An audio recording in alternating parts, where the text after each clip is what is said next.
At some point of our lives, most of us has had the honor of being sanctioned the designated driver, or DD most commonly referred. Most people do not know how important this task is for the person.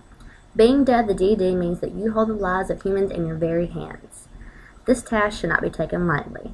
A successful designated driver should always be equipped with the right knowledge and the tools to be prepared for a good night ahead.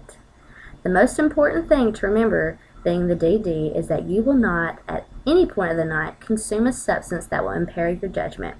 You are the sole keeper of your intoxicated friends, so take really good care of them. You must prepare the night ahead. So, you need a full tank of gas, a valid driver's license, paper towels, trash bags, wipes, bottled water, and probably some good old-fashioned ibuprofen to help your friends out as they drink the night away.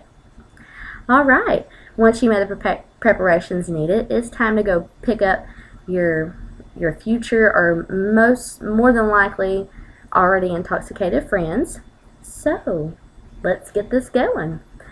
It is very important to know exactly who you are dealing with when you're picking up your friends. You want to make sure that you don't end up with a psycho, or a drama queen, or a lovey-dovey type, or somebody that turns into an Incredible Hulk when they've had way too much to drink. Behavior will play a big factor in the night ahead. You need to know exactly who you are dealing with.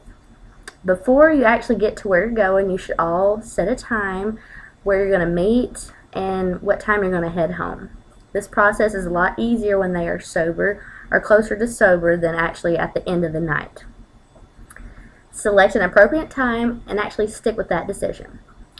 When arriving at your destination, make sure everybody has what they need: a valid driver's license, money, a phone, and the swapping of phone numbers, because we know how a night can go as far as the battery will wind up dead, or they'll forget who to call.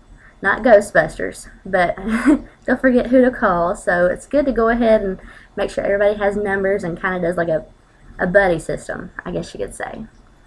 Do not become swayed into partaking in the festivities while you see all of your friends being mindlessly acting and having fun. Stay strong. You are there for your friends. You are the designated driver, so stay strong.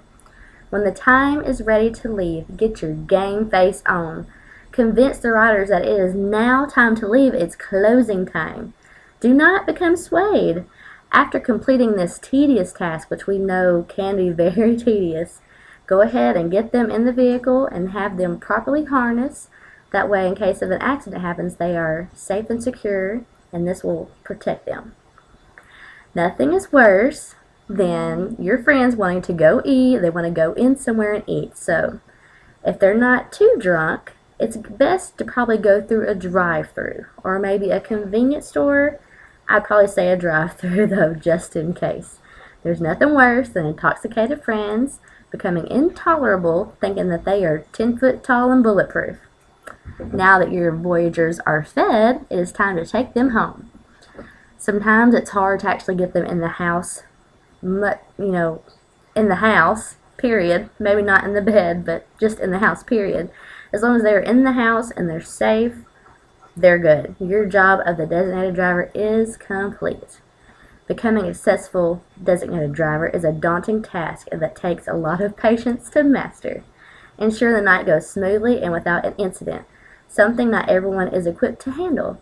Keeping all these previous things in mind will help you to become an outstanding designated driver that will be sought out for years to come. Thank you very much.